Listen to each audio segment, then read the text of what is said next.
Hello there, everyone, and welcome to Transfer Talk. I'm Dharmesh Sheth. It's a new year, and that means one thing. The transfer window has officially reopened. And to discuss the latest on all the big deals, I'm joined by Sky Sports News football correspondent Rob Dorsett and ESPN's Sam Tighe. Plenty to discuss. Not least, Sam Tighe, I was going to say Christmas jumper, but... started. I've gone straight in. He's gone straight in. You said off air that it was winter attire. That's what the catalogue said. Yeah? That's what I'm sticking to.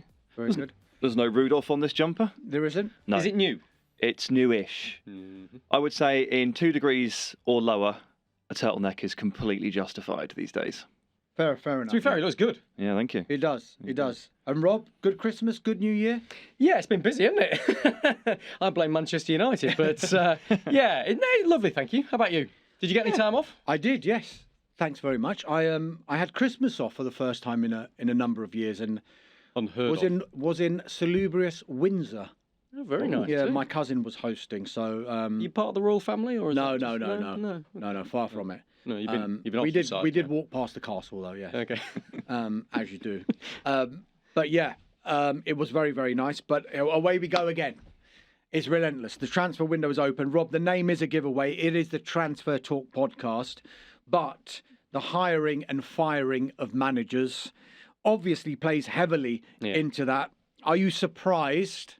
Or are you going to give me nothing surprises me in football, Dharmesh, that Manchester United and Chelsea have both made a move on the managerial front just as the window opens? Yeah, I am surprised. I think they did both come as surprises because it felt like both head coaches almost engineered their own departure. And look, I've spoken to people who know Ruben Amorim very well and say that's categorically not the case. He didn't want to get sacked by Manchester United. But I think, look, we could do a whole series of podcasts on the role of technical directors, sporting directors, football directors, and the power they now have in big Premier League clubs and in Europe as well.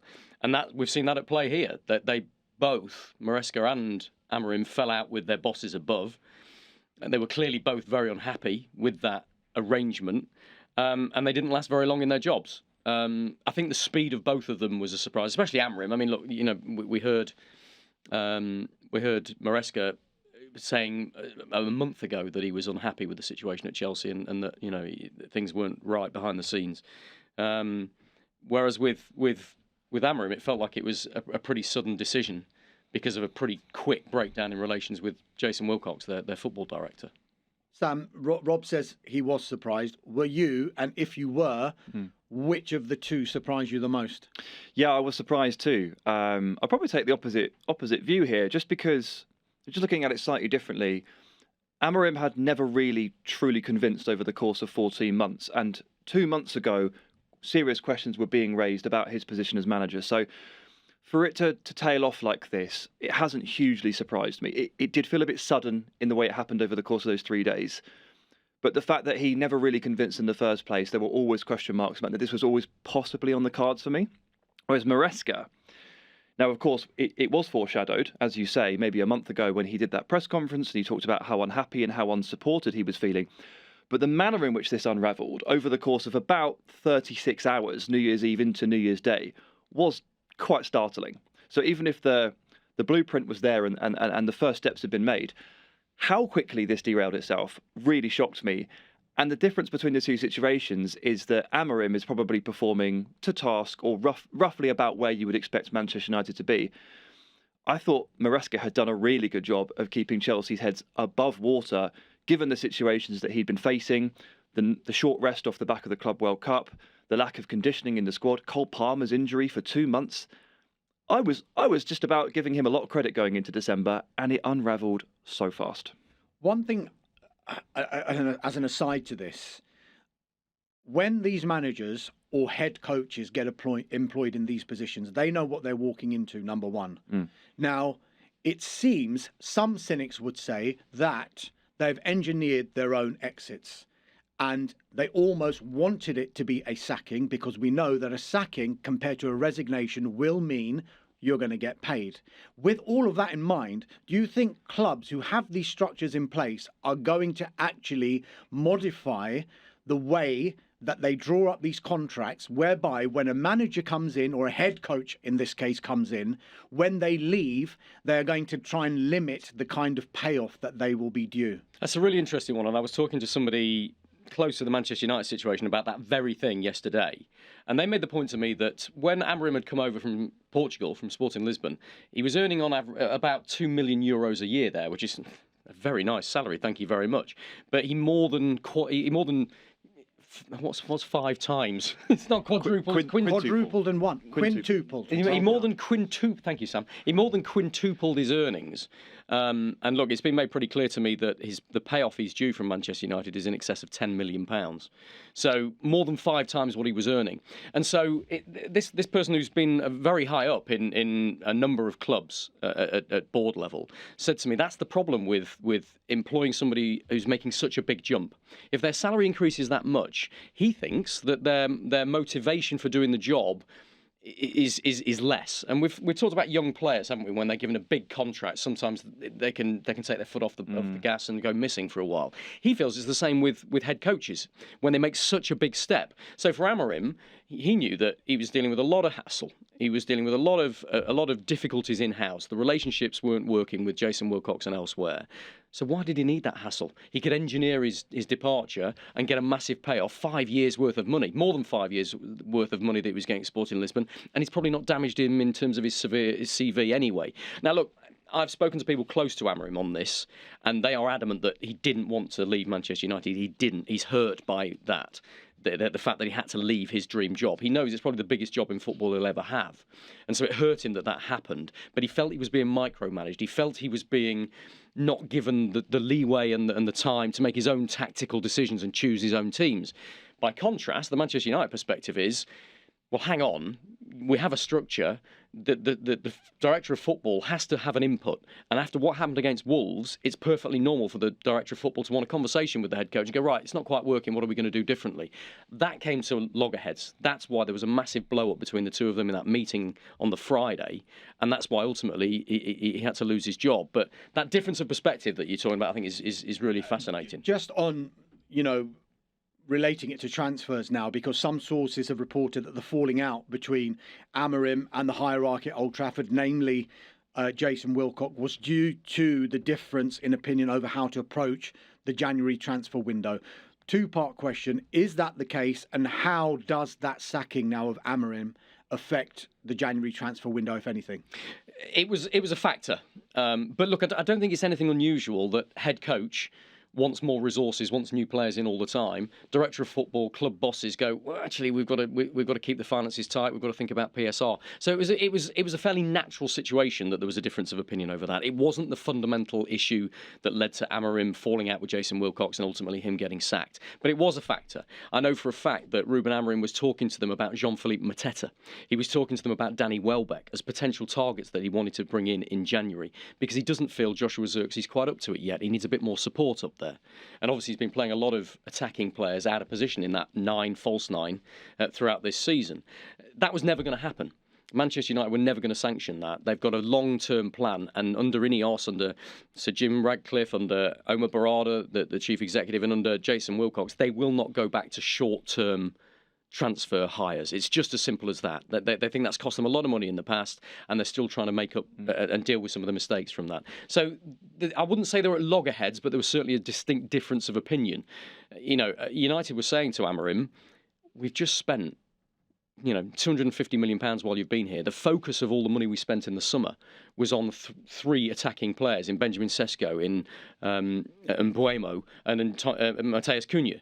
So we're not going to front load any more on that. We think we're well resourced there, and we're not going to do anything. This is crucial. We're not going to do anything that jeopardises what we can do in the summer. And Manchester United's overriding priority is the summer and trying to get at least 1, possibly 2, top quality, European quality, central defensive midfield players. Sam, let's pick up on that spend, because it was £250 million or thereabouts during Ruben Amorim's reign at Old Trafford. It's probably a little bit bizarre to ask the question because of the amount of money that's been spent, but do you feel that the club did back him enough? I don't think he can have too many complaints. They struggled to score goals last season. They were completely anemic in front of goal. And so they went into the summer and they addressed that by signing 3 players, 2 of which have immediately become 2 of Manchester United's 5 best players, in my opinion, in Matheus Cunha and Bryan Mbeumo. They're right up there with Bruno Fernandes at the very top of the squad. Obvious quality injection. And they are 3rd in the league this season for goals scored. So from that perspective, they have addressed problems. Where he might feel a bit let down is that big hole in central midfield, next to Bruno Fernandes. The hole that Man United have spent basically the entirety of last summer trying to fill and failing. And by the looks of it, won't be doing anything about it this January either, possibly because it costs so much money to buy the player that they want. All the guys that get talked about, Carlos Baleba, Elliot Anderson, Adam Wharton, we're talking about a minimum of £70 million here for any of these players. So it's a big commitment to make, especially in January. So I think there's 2 sides to this coin. I think they have certainly supplied him with players, and that goes all the way back to January as well, when I think he was pretty aware of the fact that they were keeping it tight, but they still gave him a wing back for his system in Patrick Dorgu. But if he comes out of this and goes, well, I didn't get the central midfielder and it really killed me, I guess I wouldn't blame him to an extent. What I'd say on that, and Sam, you're absolutely right, you've hit the nail on the head with all of that, is that the people I've been speaking to have said to me that, look, if one of those central defensive midfield players becomes available in January and it's a good deal, they will advance their spending. But the plan is to spend in summer as part of the plan. Manchester United know that they've got some systemic problems in the squad. They've still got a lot of big name players that are not yet out of off their books. Casemiro, for example. Casemiro's losing it, but I'm thinking about Jadon Sancho. I'm thinking about Marcus Rashford, who are still under contract, and Manchester United are still paying for, even though they're elsewhere to a certain extent. And so their plan was always to spend on a central defensive midfield player in the summer of the calibre you're talking about. I'd throw João Gomez in there as well, by the way. He's on their list. But the people that I've been speaking to have said Manchester United expect the price tag of those players to be £20 million higher if you try and sign them in January than you do in the summer. And they won't do that. Under Jim Radcliffe, they've just been, cutting costs in terms of the free lunches that the staff get, in terms of ticket concessions. They're really their entire business plan is to crack down on wastage. So they're not going to waste £20 million getting a player in January that they can get £20 million cheaper in the summer. They're just categorically not going to do it. And I think, from what I was told, Amorim had bought into that. He'd accepted that. It definitely sounded like it last January. He was aware of this situation. And whether that situation changed over the course of the year, I guess is the big question. But I was certainly under the impression that Amorim came in this time last year knowing for a fact that January would be a lean month in terms of additions. That's exactly right. Yeah. That's 100% right. And look, everybody knows Manchester United need some more central defensive midfield cover. But again, I think United's bosses would say, well, we've got a bloke called Kobbie Mainoo there, are you not even playing? By the way, the discussion about Kobbie Mainoo, could he go out on loan in this January window? I was told categorically not, because it would cost Manchester United money to do that.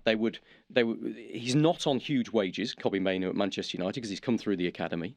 If he leaves, the club where he's going would pay his wages, which isn't a big amount, as I say. And then Manchester United would have to get somebody in to cover for Kobbie Mainoo, who'd then have to get up to speed with the Manchester United way. He'd have to learn the ways of the squad. So the chances of Kobbie Mainoo leaving in January were very, very slim. Dharmesh, you asked me right at the start of this whether Amorim's departure affects Manchester United's January spending. It does, because they've spent £10 million on getting on compensation to him, and had very little money to spend in the first place. So I think it dampens down what they can do in January considerably. But their long-term targets, if there's a deal to be done for any of those, if there's a march to be stolen on some of their competitors by doing a deal now, they will still do it. Listen, myself and Sam have been on this podcast for a few years now, and one of the big themes has always been about Manchester United since Sir Alex Ferguson, and the number of different managers and different philosophies that they've adopted, and the number of different players that they've bought, ending with every single new manager coming in wanting lots of money because they perceive this squad, this is a mishmash. How am I supposed to work with this? So with that in mind, when the next permanent manager of Manchester United comes in, is he expected to fit in with the players that are currently in this squad? Or, as you've mentioned before, the priority is going to be one or two big-name central midfielders who could cost a lot of money. are they going to be backed fully, as every other permanent manager has been at Manchester United? Whether you want to say the money has been spent wisely or not, they can't argue that they haven't been backed, because it always seems to be the case, particularly after David Moyes, Louis van Gaal, Jose Mourinho, Eric Ten Hag, Ole Gunnar Solskjaer. They were given hundreds of millions of pounds to reshape the squad in their image. Amorim's view, by the way, it's been explained to me, is that yes, he was backed in the transfer market, but not in any way beyond what his competitors were doing. He would point out that Arsenal, Liverpool and Manchester City all spent equal amounts of money in the summer compared with Manchester United. And yet Manchester United are coming from a much lower base in terms of the quality and depth within their squad. So he was pleased that he was backed, and he's not. I don't think he'd ever deny that. But the impression I got was that he said, well, look, we haven't caught up. You know, there's still that mishmash in the squad. There's still that imbalance in the squad that you're talking about. So I think that's so with that's a fair point. That in mind, then, we've seen Amorim in his first season, and Manchester United end up finishing 15th, the lowest ever Premier League finish. But he was given that leeway, wasn't he? Almost, because like, you've come in mid-season, you've inherited this squad. We want you to put your stamp on it, and that's why the summer was going to be so important, and they did back him. What is the next manager?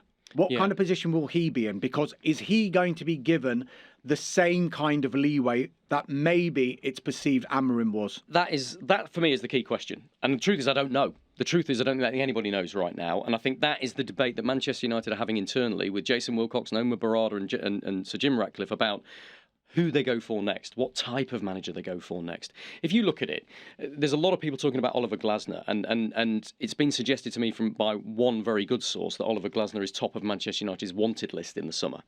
And yet, you look at the way Oliver Glasner's worked at Crystal Palace, and he's had an awful lot of power over transfers. Will he fit into that system at Manchester United? You know, Man United have just got rid of an emotional, outspoken manager who wears his heart on his sleeve, who was frustrated and felt he was being micromanaged by his bosses above him, didn't like the system. Are they going to replace him with somebody who's the same, if not more, of that type of character? Glasner's definitely been complaining about not being backed in the summer, not being given enough players to tackle the campaign. So we've got pretty good recent evidence that Glasner has been suffering with the same problems and has been outspoken about it. Yeah, so will United employ somebody like him? I think the answer to your question, Dharmesh, will only come when we know who the substantive manager is of Manchester United next. If it's somebody like Kieran McKenna, who I think, by the way, is quite high up on their list of possibilities, he knows the Manchester United way, he's worked as a coach there, and he would work within that structure. My gut feeling, and this is only a gut feeling, so don't play this back to me in a few months' time and go, hey, you know what you were talking about. My gut feeling is they will go for a young coach. Rather than a Luis Enrique, rather than a Maurizio Pochettino, rather than a Julian Nagelsmann, rather than a Thomas Tuchel. Can you imagine Thomas? A lot of people would love to see Thomas Tuchel at Manchester United. Oof. I'd get the popcorn in for that one, because I think it would be absolutely hilarious, and I think it'd be great to watch, because I think there would be a massive clash there. I think they'll go for a younger manager, an up-and-coming manager who will happily work within that system, who will allow Jason Wilcox and the recruitment department and Christopher Flavel to buy the players for them with the involvement of the head coach, but where it's more of a collegiate decision on the structure, on the tactics, on the way that they play, and on the sort of players they buy. But that's just but that's the only thing that makes sense, because if you bring in a larger than life managerial character, they are less likely to slot into the structure and not ask the questions. And you just look at the managers that Chelsea have appointed into a very similar structure. I mean, they're on to their 5th appointment since Bluco, and the 6th overall manager, if you include Tuchel, was already there. Look at the managers they're appointing. They're not Carlo Ancelotti and Zinedine Zidane. They're getting Graham Potter to come and slot into the system. They're picking up Enzo Maresca from Leicester City, from the Championship, and asking him to slot in. If you run a structure like Manchester United and like Chelsea, I think they feel like they have no choice but to target those levels of managers. Well, it's that cliche, isn't it? This is Manchester United we're talking about here. Yeah. And it is still that job that nearly every manager in the world would want to have their hands on. The Manchester United hot seat, the main man at Old Trafford. And with that in mind, even if it is one of these managers that is, you've just mentioned a couple of names there. You mentioned Carlo Ancelotti, you mentioned Thomas Tuchel, who would come in with that personality and want to have probably a more of a say than they would expect, really, because of the structure. But they would go into that job knowing that this was the structure. But so have all the other guys so far. So did Ruben Amorim. He went in with his eyes wide open, right? And the same applies to the Chelsea conversations. These guys are going in. They know the score. Again. Very briefly. The people I've been speaking to who are close to Amorim have suggested to me that he knew it was going to be a big job. He knew it was going to be the biggest job of his life. But it even surprised him how political the job was, how big the job was, how difficult it was a job to manage, how the former players are always passing comment. When all those comments he made in that press conference about manager, he used that phrase manager. My understanding is that he was talking about his own managers that are managing him, which he didn't feel they were doing a very good job, but also that he felt the likes of Gary Neville, our very own Gary Neville, is managing Manchester United from the media. From the media perspective, everybody's got an opinion, and I think he was surprised by that. Even though he went with his eyes open, he was surprised by that. And I think the size of the job, he would never admit that it was too big for him, and I don't think it was too big for him. But if he's going in surprised by that, I think that speaks quite a lot about the unique bit of this Manchester United there's a magnifying glass on it for sure, and you're right, there's a lot of people passing comment, there's a lot of people judging, and I think Amorim began to address that directly by the end. In the final months of the tenure, he was almost suggesting that there was too much talk about what he was doing, and there was even that bizarre situation where he was saying that he wouldn't want to change his system while they were playing poorly, because then that would come off as maybe he'd been pressured by what you guys think. And it's like, that's the first step on the road to doom, when you start basically worrying about what other people think. Because you are the manager of Manchester United. Don't worry about what everyone else thinks. Like, just do the job. I know it's a tough one. When you see managers start talking like that, you know, don't you? You know it's curtains soon. Perhaps another issue, Rob, has been the pursuit of Antoine Semenyo.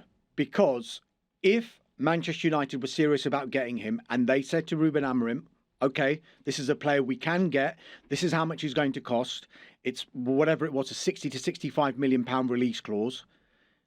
And when they're not going to get Antoine Semenyo, he could almost argue, well, let's use that 60 to 65 million elsewhere. Just on Semenyo, how close and how serious were United in trying to sign him? He was a definite long-term target. And the fact of the matter is, I said at the start of this that Manchester United don't really want to spend anything in January. They've got a long-term plan to build the squad over a number of transfer windows. But they signed Salah Lemons last summer, and they weren't looking for a goalkeeper. But he was a long-term target who became available at a good price, and the opportunity was there, so they advanced their plans. That was exactly the same scenario they had with Semenyo. They're not prioritising any attacking players. That's what the previous window was all about, when we've talked about the talent they've brought in there. And yet, they've been long-term admirers of Semenyo, and they didn't feel they could pass up the opportunity to give it a go. I don't think it went very far, in truth, Dharmesh, because it was pretty clear from the word go that they were competing with Manchester City and Liverpool and elsewhere. And I think there was pretty clear indications that he wanted to go to the other side of Manchester. So I don't think they pursued it very heavily. But it was one of those scenarios where long-term target becomes available with a release clause. It's a one-time opportunity. If we can do it, let's do it. Sam, let's talk about a wide player, RB Leipzig's Yan Diomande. He is interesting Manchester United among a number of other clubs, including Tottenham Hotspur. Premier League player for you? In the future, yeah.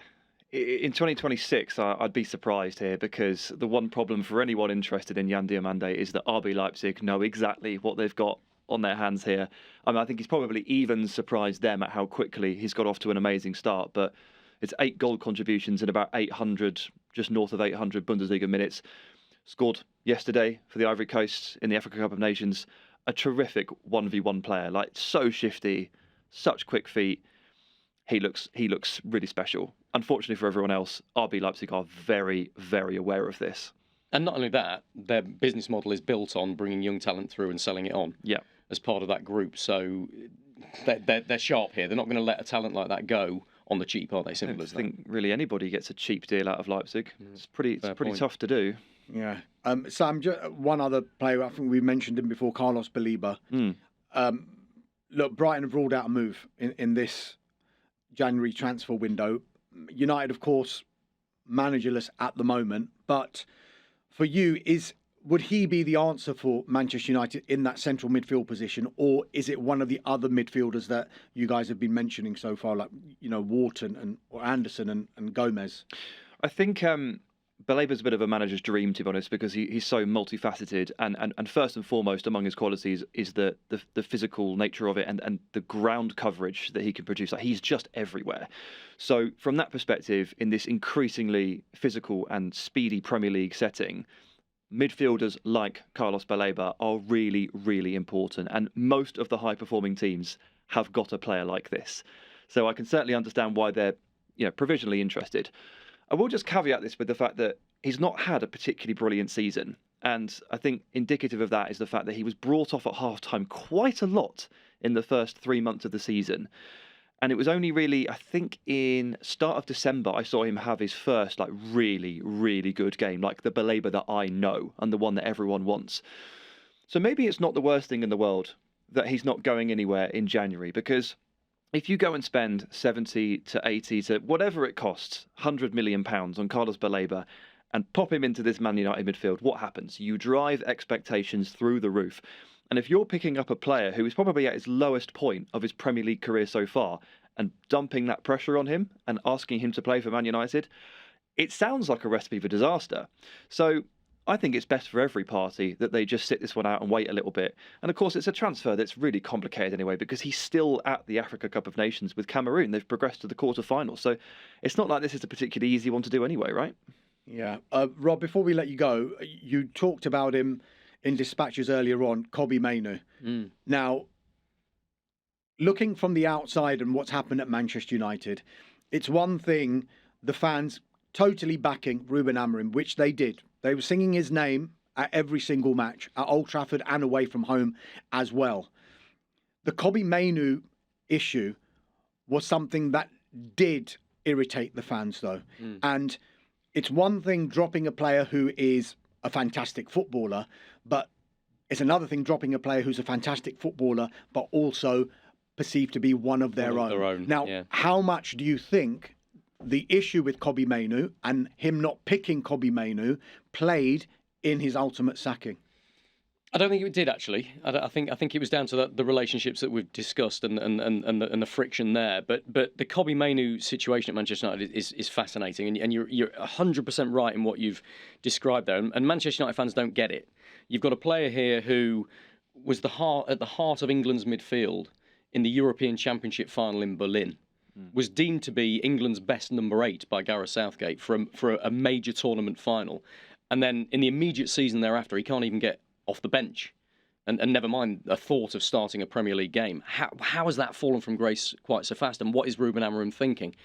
His thinking was that because he brought in Cunha and Bumo, and he got Diallo there as well, he had plenty of number 10s. And so Kobbie Mainoo suffers almost because Bruno Fernandes has dropped deeper and taken his position. So Amorim saw it as a direct competition between Fernandes and Mainoo. And Fernandes has been outstanding again this season. You look at his numbers, and so there was never a competition there.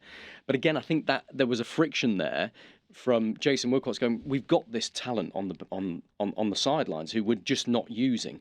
You've created a system to get Bruno Fernandes into that side.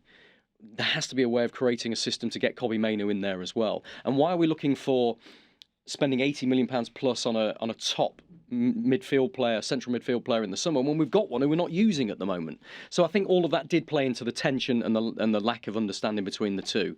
And I think it'd be really interesting for Kobbie Mainoo now, with a new manager coming in, if it's an interim manager until the end of the season, or on who the substantive manager is, does that reignite his Manchester United career? I think he will certainly get more game time now that Ruben Amorim has gone. Just very quickly on this, Sam, it was painted as it's either Kobbie Mainoo who plays or Bruno Fernandes who plays. But it's also been painted as, well, Bruno Fernandes doesn't actually fit into that system despite his numbers. Can they play together? Probably not in that midfield too, which is why I think the sketching out of them as direct competitors for one midfield role in the team is fairly accurate, because clearly Casemiro and Ugarte are competing for the other spot. It's not much of a competition, sadly, for Ugarte, but that's the way it is. So you've got 2 on-the-ball players and 2 off-the-ball players, and they're competing for these 2 spots that's supposed to complement each other in midfield. So I completely understand the way that's been framed, and I largely agree. Go to a back four now. Obviously, like the simple solution would be to play a midfield three with a back four, and for Kobbie Mainoo to step into a midfield three and be neither the creator or the anchor, and more of a retainer, someone that circulates the ball. Perfectly logical. Obviously, Amorim wasn't particularly interested in countenancing that, so fine, that's where it fell down. But of course, there's a way back for Kobbie Mainoo here, and with a new manager, if they draw up a midfield three, he's one of Man United's best three midfielders, so he'll get in the team. Brilliant stuff. That is it for part one. It's flown by. Rob, we're going to let you go. Thank you so much for joining us to discuss all things Manchester United. Been an absolute pleasure, guys. Nice to see you. Can I come again? Yeah, well, look. You have to assess it, review it. Talk to our people. We'll see what we can do. Join myself and Sam, though, in part two as we chat about Antoine Semenyo's move to Manchester City, a potential spanner in the works of Liverpool's pursuit of Marc Guehi, and have West Ham United solve their striker issue. Stay with us. Yeah, welcome back to the Transfer Talk podcast. Rob Dorsett.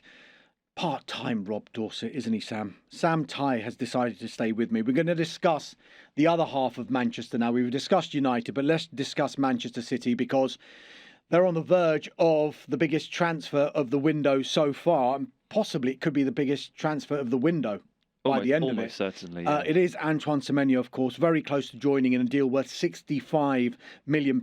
We think everything now is agreed in principle. He's on the verge of having his medical as well. We discussed in the last episode, Liverpool, Manchester United or Manchester City. Which one should it be? Well, the answer is he's choosing Manchester City. Mm-hmm. Has he made the right decision? Probably, yeah. It's rare to say that joining Manchester City would be a bad idea because they have this wonderful habit of winning loads of trophies and playing great football. So I wouldn't begrudge any player a move there, to be honest with you. And Semenyo going and playing for Guardiola and joining this star-studded cast, playing off Erling Haaland. I mean, what's not to like from his perspective? Would you say playing off Erling Haaland? Is that where you see him fitting in? Presumably, because they can't, right, unless Erling Haaland is injured or suspended, they do not drop him because they just cannot. So what they're trying to do here is diversify the attacking line and find goals from elsewhere because they are far too reliant on Erling Haaland to score goals. I think we can all accept that is true. So buying a player like Semenyo is an attempt to mitigate that. Now, he has been a wide forward for Bournemouth for the last couple of years, and a very good one at that. City play with two wide forwards, kind of, but in the last few months they've tweaked their system and those players are playing quite narrow. On paper, that doesn't necessarily suit Semenyo, but on paper it doesn't suit Doku. Doku is playing the best football I have ever seen him play. Yeah. He's added like 7 new skills to his game. His through balls are perfect. He started scoring at a rate It's that little shuffle he does. It's so quick. He's just... my channel changes when he does that. Fantastic. Look, it doesn't suit Doku on paper, but it works. So this new system that Pep Guardiola has created, which it looks a bit like a Christmas tree, like a 3-2-1 shape, an old Carlo Ancelotti AC Milan throwback with the old Kaka Gattuso era. Fantastic stuff. Not quite as good, probably. Remains to be seen. Let's see what they achieve. Why wouldn't you want to go and join that if you're Semenyo? And could he play up front in place of Haaland if he was injured? That's the question I'm wondering, because while I haven't seen that happen for Bournemouth, Semenyo has a lot of those characteristics, and I do wonder in the back of my mind. I do wonder if they've got this in the back of their mind too, and what that means for Omar Marmoush moving forward is a very interesting question as well. Yeah, it is interesting. We should look at the other side of this because Bournemouth.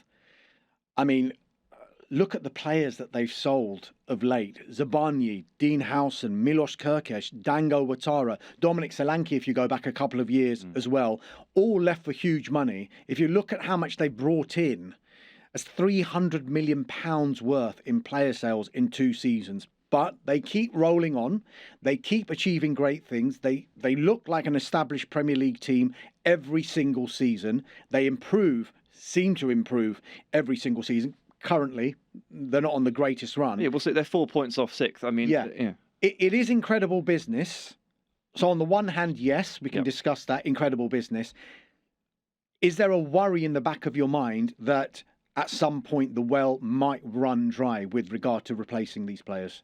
Absolutely. Yeah, I think we can say that Bournemouth have sold incredibly well, and all the players that you've just mentioned, they have got brilliant prices for. Like, they haven't sold under market value at any point.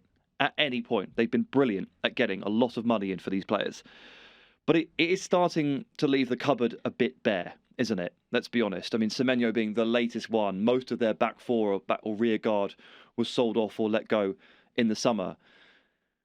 Eventually, they're going to run out of players, and the problem with this model is you can be the greatest recruitment staff in the world. You can have the best scouts in the world. One bad window can spell huge trouble for you. And I will refer you to many previous cases that currently lie in the Championship, chief of which is probably Southampton, who made it their model to sell high, to move their manager on and replace. And it only took one bad managerial appointment and one bad summer in terms of refueling that squad for them to start descending. And they've never really recovered from that. They've been in a tailspin and chasing their own tail ever since, through up and down into the leagues. They've not been the same. So Bournemouth are not immune from this, because no one is immune from this. And what's doubly concerning from Bournemouth's perspective is that Andone Iraola's contract is coming up for expiry in the summer. And if he's not being given really good players to continue to try and punch upwards with, what's he supposed to think? Might he go? And how crucial has he been, and his coaching? How crucial has that been to improving these young players that they buy?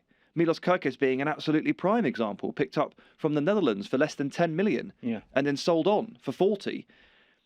What is the impact of Iraola possibly leaving? Where will it leave them? Will they have to change that model? I am a little bit worried about what 2026 has in store for Bournemouth, despite the fact that they have been brilliant for the last 3 years and they've worked the market really, really well. You never quite know what's around the corner. I was listening to Pep Guardiola's news conference earlier on this week when he was asked the question about the comparison from last January when they went big, and they went big in the summer again, compared to what might happen in this January's transfer window. He's playing it down, but clearly there's going to be £65 million worth of outlay on Antoine Semenyo, and they have got big injuries now in the defensive positions. We know that Josko Vardiol could be out for a lengthy amount of time. And now the link is with Crystal Palace's captain, Marc Guehi. Could you see a scenario where that could work? Marc Guehi going to Manchester City? Yeah, Vardiol's had surgery on an injury that I've never heard of, actually. It's a new one. You think you know all of your football injuries, don't you? Your ACLs, your metatarsals, all sorts of stuff. But it was a new one for me. I don't know what the timeline is there, but surgery is bad. And Ruben Dias is reportedly 6 weeks. So, yeah, they're going to need to act here because the pressure is on. Look at the points gap between themselves and Arsenal. They can't really afford to just ride this one out if they do have genuine aspirations of winning this title and beating Arsenal to it. So it does not surprise me whatsoever that the Marc Guehi interest has been ignited. He's obviously the best option on the market and most probably the most doable deal because he has 6 months to run on his contract. Deep down, Palace aren't going to want to lose him for free, even if it will disrupt their season quite significantly. I think there's probably a deal to be done here, maybe if it's a 40 million or a 35 million, something along those lines. Look, he's a great player, Marc Guehi. I think he's one of the Premier League's best. I think he's a great all-rounder. I don't see a weakness in his game. Athletic profile is great. He's a really good passer. He's really good. His defensive mechanics are excellent. Whenever he plays for England, he's superb. I think this is a good signing. We can make a little bit of a comparison here between Semenyo and Guehi. Bournemouth had inserted that release clause in Semenyo's contract, and we think it's mid-January that it is valid until early to mid-January. So, and primarily that was put there because they were probably expecting clubs to meet that release clause, but also give them half a window at least to be able to bring in a replacement. Yep. Now, the reason I'm comparing this a little bit with Marc Guehi is, as much as Crystal Palace will not want to let him go, if he is to leave, they will want this one done as quickly as possible if he's going to go. Because rather like what happened in the summer transfer window, Liverpool left it until deadline day, and that was a big risk, and so it proved because Crystal Palace couldn't get a replacement in. Crystal Palace will need to bring in a replacement for Marc Guehi. He is now in that position, rather like Semenyo, where City is suddenly interested. Liverpool, we know, have got a historical interest in him as well. City, I guess, is the unexpected option that's kind of revealed itself because of circumstance with their injuries. What do you think he should do? What do you think he will do? Because there are a number of options for him, aren't there? He could sign a pre-contract with a foreign club right now. Mm-hmm. He could move to Manchester City or Liverpool if they stump up the cash and Crystal Palace are satisfied. Or he could do what is right for Marc Guehi, which he has every right to do. I'm going to continue playing for Crystal Palace, finish off on a real high, see where we can get in the Conference League, see how high we can get in the Premier League, maybe do a good defence of our FA Cup, and then leave for no money at all.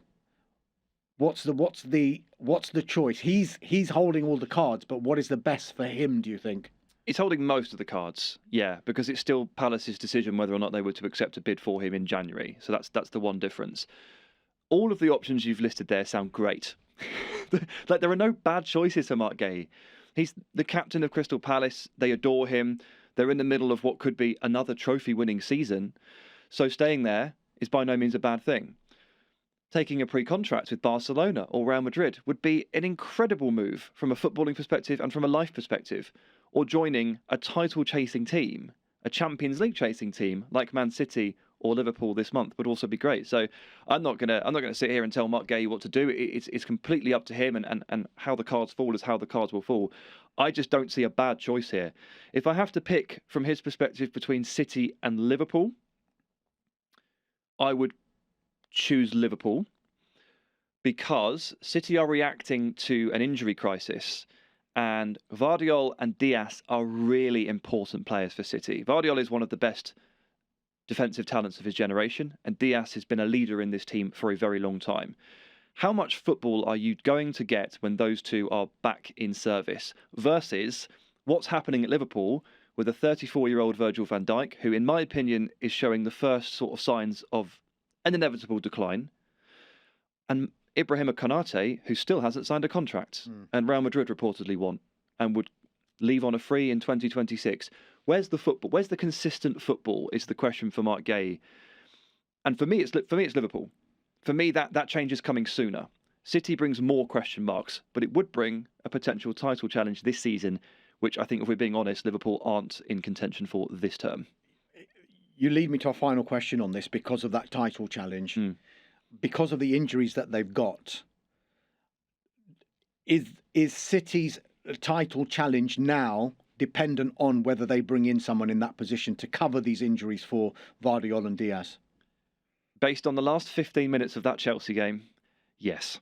The carnage that ensued when both Guardiola and Diaz were not on the pitch. Goodness me. Yeah. It's like they can't afford to drop points like that. And the gap to Arsenal opened up a little bit more.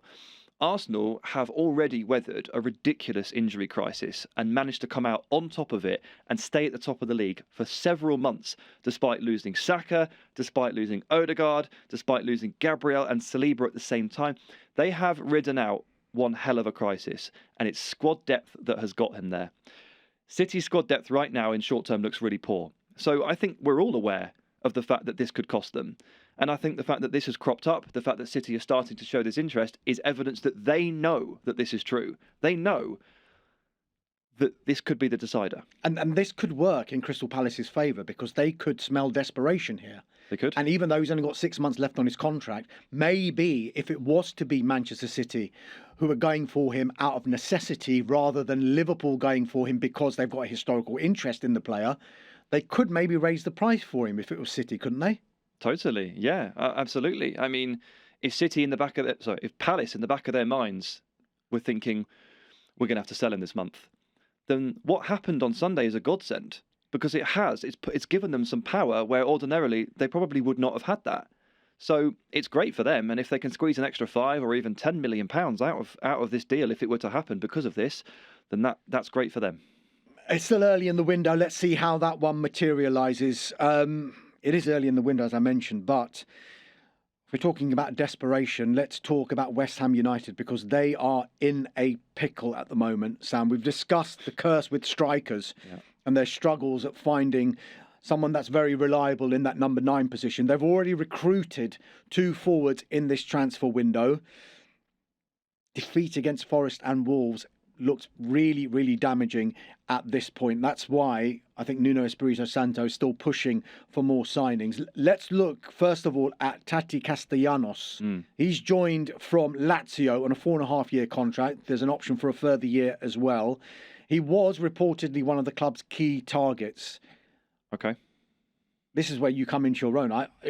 Tell us all about Tati Castellanos. Well, we got a good look at him, didn't we? On Tuesday night, he started his first game and can probably consider himself quite unlucky. Well, no, very unlucky to come out not only on the losing side of things, but to be the man responsible for that hairline moment that turned the game. I mean, when your luck is down, goodness me, West Ham, I feel sorry for them at the moment. Just everything goes wrong, and Castellanos being offside in that way, I hope that's not an omen for the way his West Ham career goes. But there's a graphic floating around on social media at the moment with the names of the 56 different strikers that West Ham have signed since 2010. Pablo and Castellanos would make it 58. There are not very many success stories here. So the number 9 curse, ever since I've been coming on this podcast, it's been going wrong for them in this area. I hope that these two can make it different. We'll start with Castellanos. I like watching him. He's got a certain aesthetic, the way he moves and the way he strikes the ball, which is really appealing to me. Like, he's a very aesthetic footballer. And he's the kind of forward that I like because he's willing to drop off the forward line, come and link the play, move the ball wide, carry on moving. He's mobile, he's aggressive. However, I've got a couple of stats that kind of sum up the difficulties with Castellanos. The first one is, when he played for Girona for one season, so he was in the City football group with New York City, was really good in MLS, moved over to Girona, also part of CFG. He played one season for Girona and he picked up 11 yellow cards. At Lazio last season, he picked up 8. He fouls a lot. He gets a lot of yellows. This is because he works hard and he presses, but he's just a little bit overzealous. So there's going to be some groans of frustration with some of the fouls he commits. But the underlying reason for that is because he's trying. He works hard. Yeah. And first and foremost, with the situation that West Ham are in right now, Castellanos is the kind of character that you would want to call upon in that sense. The other stat, a little bit more troubling, underperformed his XG by 3.3 in both of his full campaigns at Lazio. I think the reason for this is because he's about as likely to score an overhead kick as he is to miss from 2 yards. He does have a bit of a history with this, unfortunately. So while I really like him as a player, this is a bit of a leap because it's not a small fee. You know, we're talking about £25 million basically for Lazio's rotator backup striker at 27 years of age. Big long contract. I mean, it's not a Nicholas Füllkrug move at, a 30-year-old late bloomer, but this is a punt. It just is, and I like him as a player, but it bothers me a little bit that he's being dropped into this scenario because it can't be easy for any of these players. You mentioned Pablo Felipe as well. He's joined from Gil Vicente. Nuno's described both of these players as good options. Tell us a bit about Pablo. Is he? Good options. That's a very vague way of putting it, isn't it? So Pablo, I obviously have not seen as much of. He has seriously exploded this season. He has scored 10 goals from 11 shots on target this season for Gil Vicente. That is about as hot as you can run as a striker. So you take that and you just agree that can't continue. That's an overperformance of some magnitude. And then you add the fact that he's moving to a better league and playing against better defenders, and you're also playing in a team that's struggling much more than Gil Vicente, and you can basically expect him to drop off there. But he does press, and he does work hard, and he runs the channels, and he wins fouls. So again, I like to think of it like this. West Ham have spent about 50 million on these two strikers, maybe 45 million, whatever it might be. They've moved on from Nicholas Füllkrug, who is so injured and so cumbersome now that he just doesn't look like he belongs in the Premier League in terms of the pace and the speed of it all. And Callum Wilson is reportedly talking about maybe ending his deal. He's so injury prone that he really hasn't been able to get up to speed either. So at the very least, West Ham are getting up to speed in terms of the physicality of their forward line. And can they buy players that can occupy defenders properly, which would allow Jared Bowen to have more of an effect on the score sheet? I can see where they're going with this. And when you're down in this position, it's not easy to buy the best players, right? Because it takes some convincing. But Pablo is, again, a little bit of a punt because it's a big ask for him to take that step. He's younger though, so he has more resale value if it doesn't go right, or more room to grow.